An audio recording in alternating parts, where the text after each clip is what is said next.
जय माता दी दोस्तों, कैसे हैं आप सब। दोस्तों आज की वीडियो में हम जानेंगे पितृपक्ष 2024 में कब प्रारंभ हो रहा है। तो इसके लिए आप हमारे साथ वीडियो में अंत तक बने रहे और संपूर्ण वीडियो का लाभ उठावे। वीडियो पसंद आता है तो इसे लाइक करे, प्रतिक्रिया में जय माता दी अवश्य लिखे। आइए सबसे पहले हम सभी मिलकर जान लेते हैं कि पितृपक्ष होता क्या है, पक्ष क्या होते हैं। तो हर माह में 2 पक्ष होते हैं, एक कृष्ण पक्ष और दूसरा शुक्ल पक्ष। तो ऐसे में आश्विन मास का जब कृष्ण पक्ष आता है तो उस पूरे कृष्ण पक्ष को पितृपक्ष के नाम से जाना जाता है गरुड़ पुराण के अनुसार। जबकि गरुड़ पुराण के अनुसार मृत व्यक्ति का श्राद्ध कर्म पूर्ण हो जाता है तब वह साल में एक बार पितृपक्ष के समय ही अपने परिवारजनों को देखने आते हैं। तो ऐसे में जब उनका पृथ्वी पर आना होता है तो वे भूखे ना चले जाए, इस कारण उनके निमित्त ब्राह्मण को भोजन कराया जाता है। अब सवाल ये उठता है कि ब्राह्मण भोजन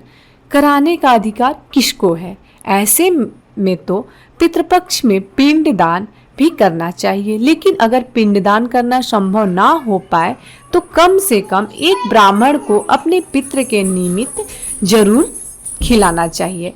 ब्राह्मण भोजन या पिंडदान करते समय एक बात का ध्यान अवश्य रखें कि दान के 12 बजे के बाद ही पिंडदान या ब्राह्मण भोजन करवाएं, क्योंकि पितरों का समय ही अपराह्न में शुरू होता है।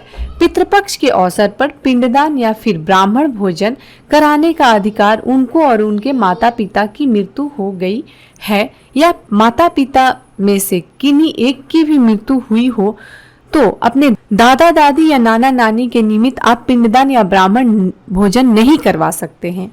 चाहे स्त्री हो या पुरुष हो, जिनके माता पिता में से किन्हीं एक की मृत्यु हुई है तो वे ही पितृपक्ष के अवसर पर ब्राह्मण भोजन करा सकते हैं, वरना नहीं करा सकते हैं। जिनके माता पिता दोनों नहीं हुए तो निश्चित तौर पर कराएं, और जिनके माता है पिता नहीं है वे भी कराएं, जिनके पिता है और माता नहीं है वे भी कराएं। यह तो थी जानकारी कि कौन पितृपक्ष में पिंडदान या ब्राह्मण भोजन करा सकते हैं।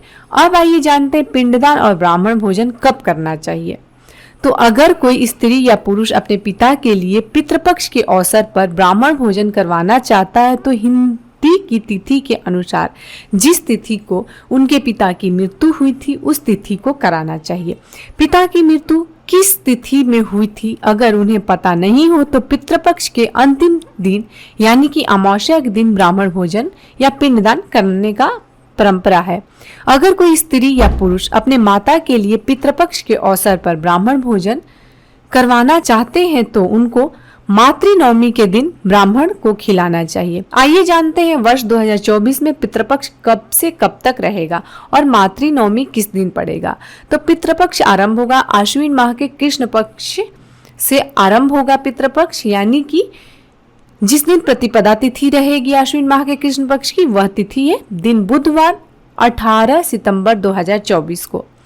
इस दिन के 8:42 से आरंभ होगा प्रतिपदा तिथि, तो इसी दिन से पितृपक्ष आरंभ हो जाएगा। मातृनवमी आश्विन माह के कृष्ण पक्ष की नवमी तिथि यानी कि मातृनवमी गुरुवार 26 सितंबर 2024 को है। जो भी अपने माँ के लिए ब्राह्मण भोजन करवाना चाहते हैं वे इसी दिन 12 बजे के बाद करवाएं। पितृपक्ष की समाप्ति आश्विन माह के कृष्ण पक्ष की अमावस्या तिथि रहेगी दिन बुधवार 2 अक्टूबर 2024 को। इसी दिन पितृपक्ष की समाप्ति होगी। जिनको भी अपने पिता की मृत्यु की तिथि पता नहीं है वह इसी दिन 12 बजे के बाद ब्राह्मण भोजन करा सकते हैं। तो दोस्तों ये था संपूर्ण जानकारी। उम्मीद है आपको यह वीडियो पसंद आया होगा, जानकारी अच्छी लगी होगी। अगर आपको यह वीडियो पसंद है, जानकारी अच्छी लगी तो इसे लाइक कर प्रतिक्रिया में जय माता दी अवश्य लिखें। धन्यवाद।